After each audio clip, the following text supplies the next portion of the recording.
All right, so let's talk about the multiverse. It's a concept that sounds like it's pulled straight out of science fiction, right? But let me tell you, this idea has some pretty serious roots in quantum mechanics and cosmology. In its simplest terms, the multiverse is the theory that, well, there isn't just one universe.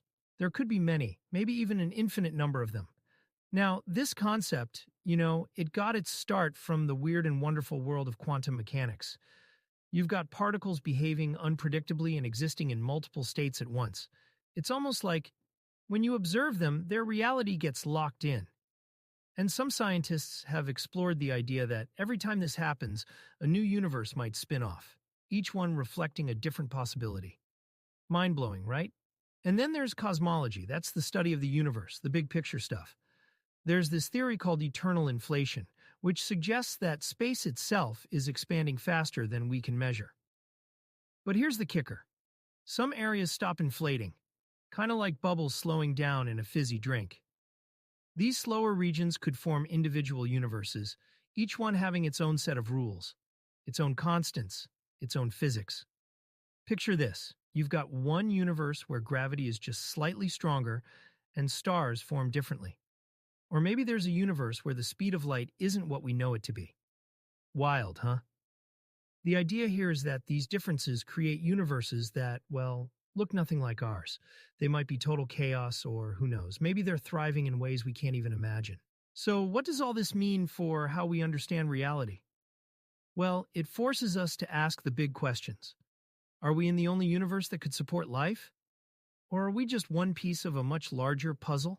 All right, so we've talked about the idea of these different universes having their own rules, but let's zoom in a little.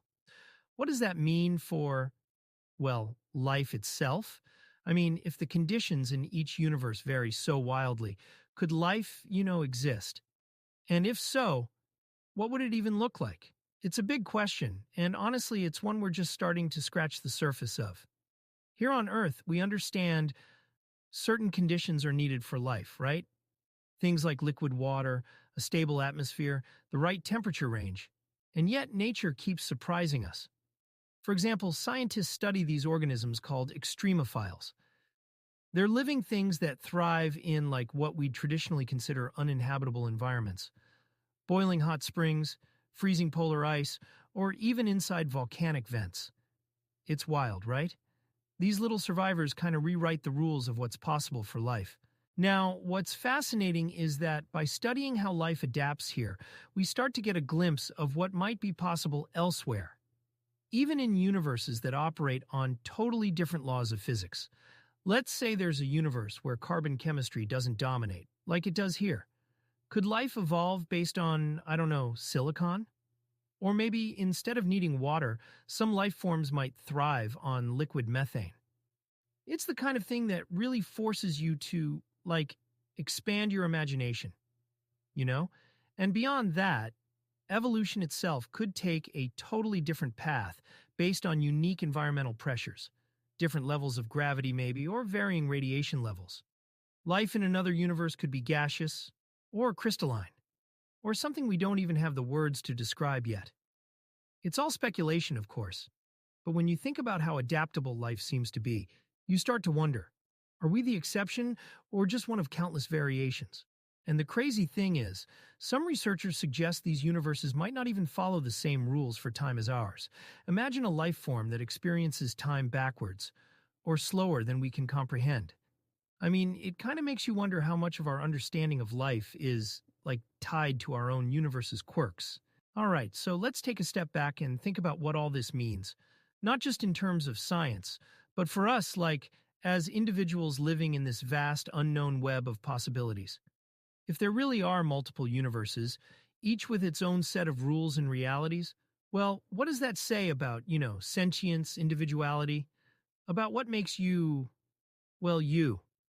There's this fascinating intersection where science starts to meet philosophy. I mean, think about it.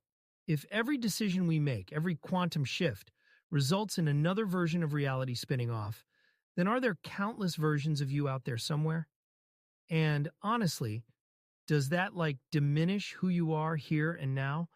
Or does it make your choices even more significant? It's ideas like this that make Hugh Everett's many worlds interpretation so mind-blowing. This is the concept that every quantum possibility creates a new reality, right? And it's not just physicists who've latched onto this. Storytellers, filmmakers, even game developers have been exploring alternate realities, parallel worlds, in ways that really shape how we think about existence. Like, are we just one version of reality in an endless sea of what-ifs? And what about sentience, awareness? If consciousness exists in multiple universes, could it evolve differently each time? Could it, take forms we can't even comprehend? Maybe it's not biological at all, but something like, I don't know, data-driven or purely energy-based. It's a mind bender, right? But deep down, I think it speaks to something core about us as humans. That constant drive to explore, to understand where we fit into the grand scheme of things. And where science really shakes things up is in pushing the boundaries on these questions. Quantum mechanics, with its strange, counterintuitive rules, lets us glimpse a universe, or multiverse, that's both staggeringly random and deeply interconnected. It's like trying to balance on the line between chaos and order, and so far we're just beginning to steady ourselves on that tightrope. In the end, though, maybe the beauty isn't in the answers, but in the fact that we're even asking these questions in the first place. I mean, the multiverse, parallel realities, it reminds us how little we know, yet also how much we've got to explore. And if one thing's clear, it's that this journey of discovery is just as infinite as the possibilities physics and philosophy lay out for us. On that note, that's all for today, folks.